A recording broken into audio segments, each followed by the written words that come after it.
Hello friends, स्वागत है आपका हमारी न्यू वीडियो में। तो फ्रेंड्स, आज इस वीडियो में बात करेंगे हम पाकिस्तान की वह सिंगर जिसकी लता मंगेशकर भी थी फ़ैन, गा चुकी थी 10,000 गाने। तो आखिर कौन थी वह सिंगर, प्लीज़ जानने के लिए पूरा वीडियो देखिए। और वीडियो शुरू करने से पहले अगर आप हमारे चैनल पर नए हो तो हमारे चैनल को सब्सक्राइब कर लीजिए ताकि हमारा हर एक वीडियो सबसे पहले आप तक पहुँच सके। भारत की सबसे मशहूर गायिकाओं में से एक है लता मंगेशकर, और उनकी इसी मधुर आवाज़ के लिए उन्हें भारत की स्वर कोकिला और मेलोडी क्वीन के नाम से भी वह भारत में जानी जाती है। लेकिन फ्रेंड्स, हम आपको इस वीडियो में ऐसी गायिका का नाम बताएंगे जिसकी लता मंगेशकर भी बहुत बड़ी फ़ैन थी, जबकि खुद वह एक बहुत बड़ी सिंगर थी।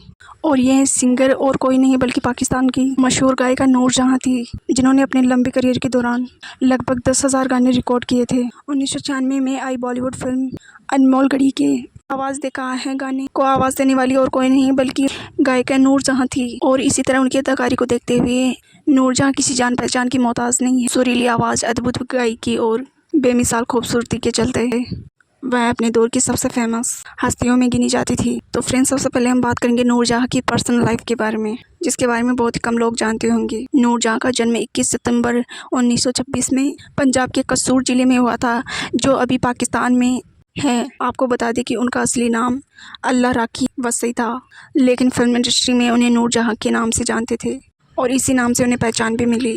बचपन से इन्हें संगीत का बहुत शौक था और इसी के चलते इन्हें शास्त्रीय संगीत की शिक्षा मिली। नूरजहां ने बहुत छोटी उम्र में ही स्टेज पर गाना शुरू कर दिया था। नूरजहां की आवाज़ इतनी मधुर थी कि धीरे धीरे लोगों में उनकी लोकप्रियता बढ़ने लगी, और इनकी लोकप्रियता इतनी बढ़ी कि इन्हें मलिका ए तरन्नुम यानी तरन्नुम की रानी कहकर पुकारने लगे। आगे हम बात करेंगे नूरजहां के करियर के बारे में। नूरजहां ने अपने करियर की शुरुआत भारत में ही की थी और फिल्मों में काम करने के साथ साथ इन्होंने गायकी में भी अपना जादू दिखाया।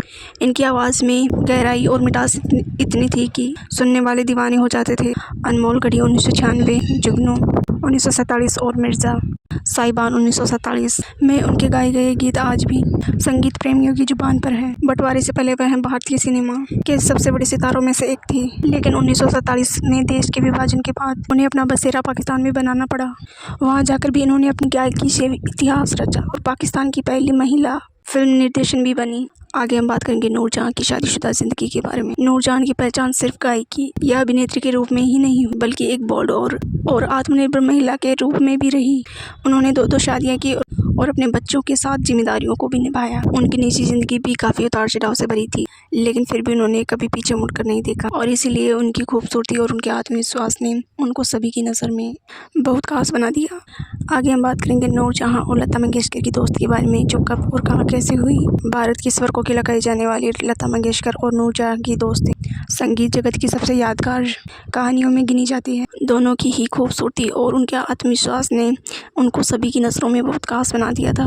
लता मंगेशकर जब बॉलीवुड में नई नई आई थी और उन्होंने फिल्मों में गाना शुरू किया था, तब नूरजहां उनके लिए एक प्रेरणा थी। नूरजहां न केवल लता की हमेशा तारीफ करती थी, बल्कि उसे आगे बढ़ने के लिए भी काफ़ी प्रोत्साहित करती थी। दोनों के बीच दोस्ती इतनी गहरी थी कि जब भारत और पाकिस्तान का बंटवारा हुआ था, तब नूरजहां पाकिस्तान चली गई, लेकिन इसके बावजूद दोनों के बीच में अपनी दोस्ती बरकरार रही। बंटवारे के बाद 1951 में मशहूर कंपोजर सी रामचंद्र लता और नूरजहां को एक साथ एक डुएट गीत रिकॉर्ड करवाना चाहते थे। इसके लिए वह लता मंगेशकर को लेकर अटारी बॉर्डर तक पहुंचे, लेकिन वीज़ा और पासपोर्ट की समस्या के कारण वह आगे नहीं जाने दिया गया, और इस दौरान नूरजहां भी बॉर्डर पर पहुंच गई और वहां दोनों की मुलाकात हुई।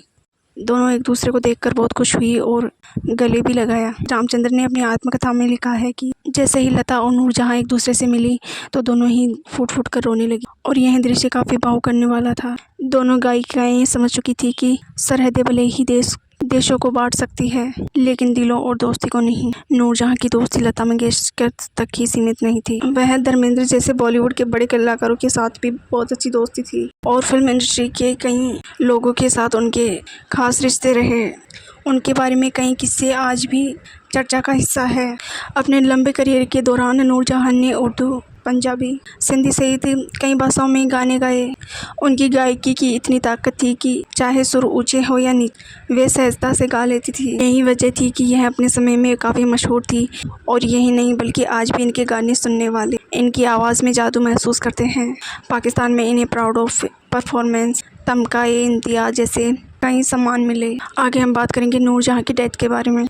नूरजहां की मृत्यु कराची में 23 दिसंबर साल 2000 में हुई थी। जब इनकी मृत्यु हुई थी तब इनकी उम्र 76 साल थी। कि इनकी अंतिम यात्रा में लाखों लोग शामिल हुए थे और उन्हें राजकीय सम्मान के साथ दफनाया गया था। भले ही नूरजहां आज हमारे बीच में नहीं है, लेकिन उनके गाए हुए गीत, उनकी आवाज़, उनकी फिल्म और उनके किस्से लोगों की यादों में आज भी जिंदा है। तो फ्रेंड्स, आज की वीडियो यहीं तक समाप्त होती है। प्लीज़ कमेंट करके बताइए, और उनके गाए हुए किस गीत को आप सबसे ज़्यादा पसंद करते हैं प्लीज़ कमेंट बॉक्स में ज़रूर बताइएगा।